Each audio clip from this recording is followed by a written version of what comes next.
All right, fire away. What do Where you were you take? last week?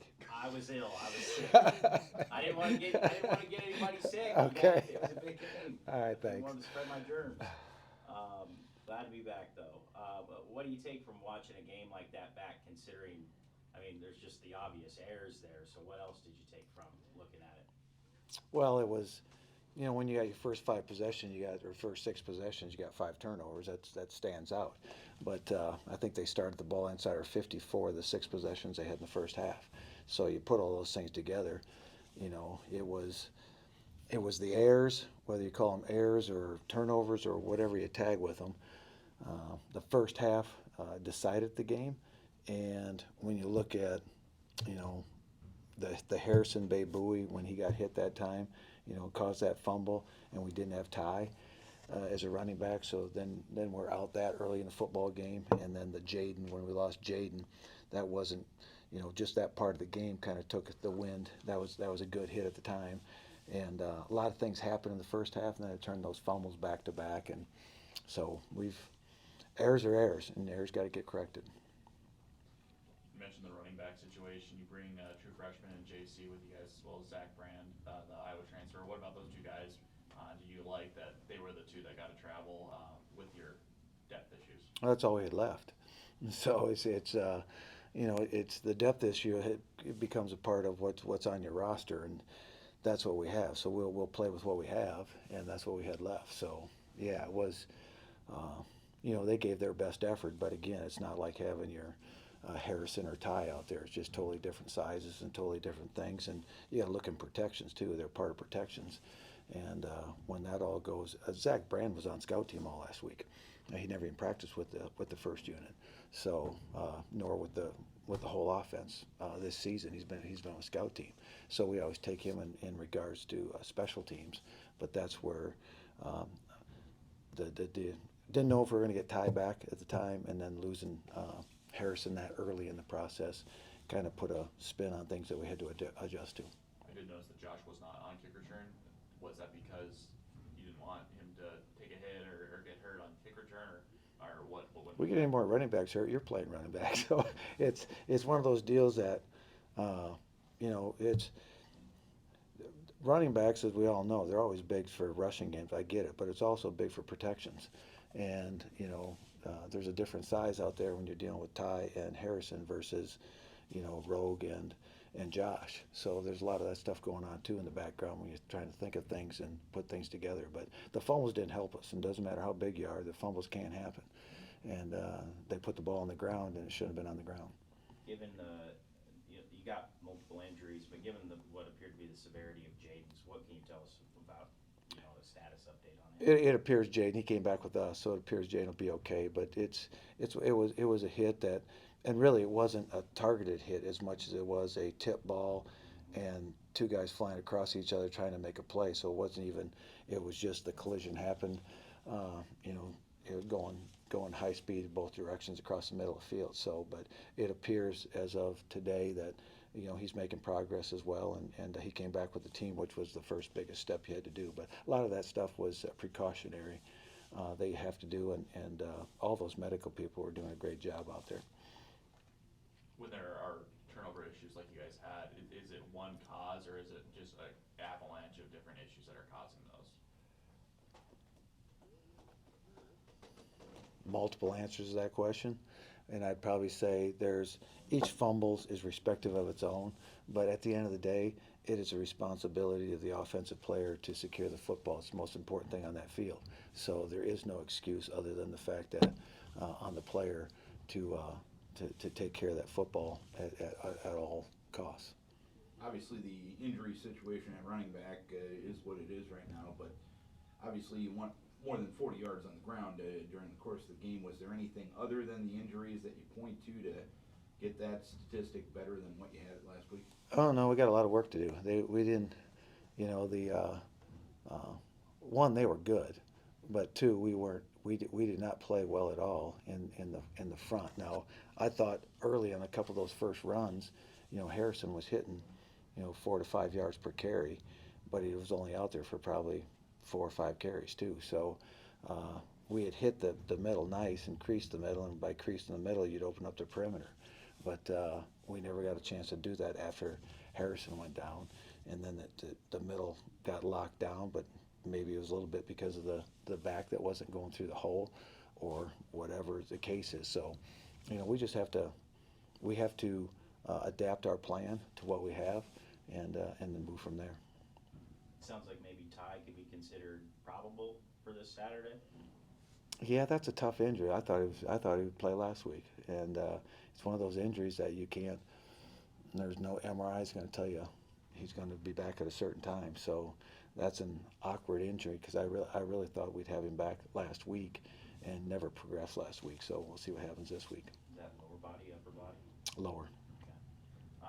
In terms of like the mentality moving forward, and you guys have won 3 of your last 4. I mean, Saturday was Saturday, but you've won 3 of your last 4. You're second in the conference standings. So what's the right mentality right now? Just to get ready for this game. I mean, you bite your lip on the last one, but it's because of your own play, not because of how it went down. So that's what you gotta move forward from. But you gotta learn from it too. Don't just move ahead and say here's another plan. You gotta grieve a little bit on that one to make sure that you make the right adjustments, and you gotta feel the pain before you have the sense of urgency or the willingness to make the change. Okay, to make the corrections that need to be played on the field. 6 games into the season, what do you feel like you have in this team?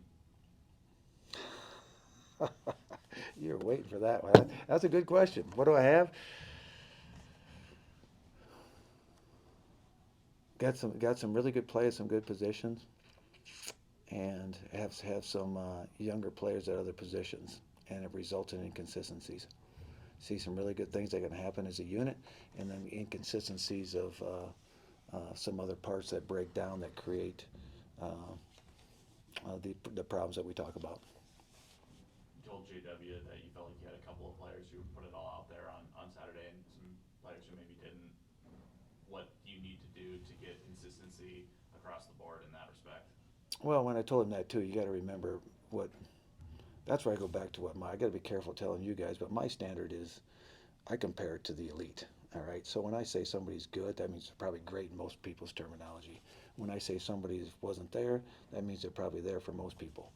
But my expectation for them is we had some people that weren't to the expectations of what I believe they should be with their skill set and with their talents. And then there's others that have played with their skill set, but yet I think could rise above and take another step even in a highly intense situation. So yeah, there's some good players out there.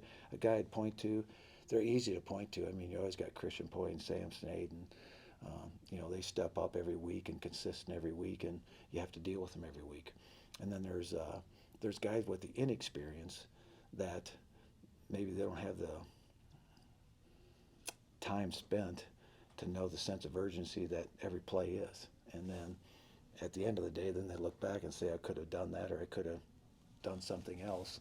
But you got to have the right age to understand that instead of just say it. It's one thing to really feel it, because a senior feels like his back is against the wall.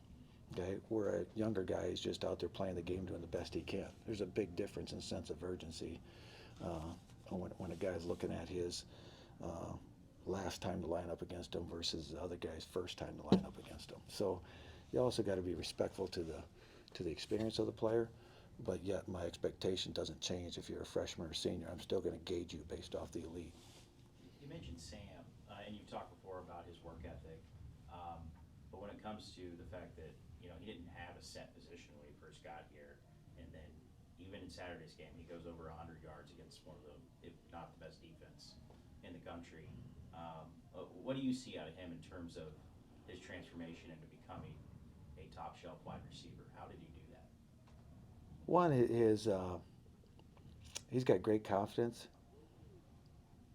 He's got really good talent, but his talent isn't.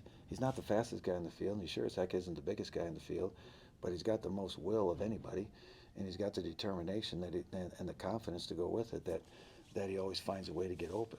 And then he's got a quarterback that can deliver it to him. So, but he's where he's supposed to be, when he's supposed to be there, and his body of work will get people to trust in you. And that's, when I say that, I'm talking the quarterback or your offensive coordinator, that those are the guys you call upon in adverse situations, and he shows up. And that's the expectation, and he meets and exceeds the expectation.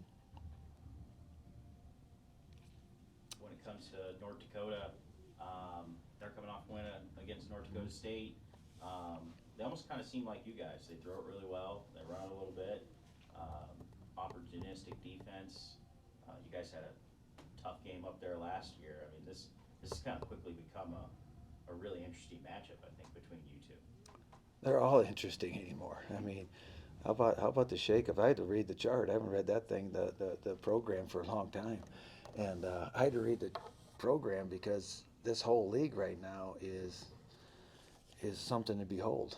When you look at what's going on, whether it be South Dakota State, the North Dakota now, the Southern Illinois, the Youngstown at the Southern Illinois win. I mean, it's every matchup is going to be something to behold from here on out for us. And it starts with North Dakota. Give them credit. That was a great win, and that wasn't lucky. They were better on that day on film, from what I saw, and it was an exclamation point. They played well. They played hard, and they got speed, size, and talent. They're a good-looking football team. They're led by their quarterback, Schuster. I mean, having gone up against him last year, coming up short, what's going to be key to maybe corral him a little bit better this time around? Corral's a good word because he was elusive. That's where he really makes, he's just elusive. He's a winner, and he's elusive that way that he makes a bad play into a good play. And then when you're solid in your play across the board, when something does get disruptive, he's good enough to get him out of trouble because he's elusive and can go make a play out of a bad play. So yeah, Corral is a good word. Is it, even though he's not necessarily a runner, I mean, do you consider putting a spy from time to time on a guy like that? I got 4 and 5 spies guys on him last year. He still got away.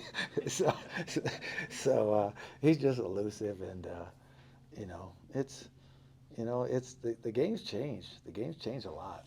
Okay, and but yet the game is still in the same regard the same, that you still got to tackle an open space, and you got to get the people to get to him, because in open space is where he really gets challenging. What's the status on Ben, Belkin, and Harrison? Harrison's out. Ben. He's like Ty. I just wait for, they haven't practiced in a couple weeks now, so we'll see what happens with them as the week progresses, if anything. But Harrison is out. Okay. Is that expected to be long term, or? It looks like it's long term right now. Yes.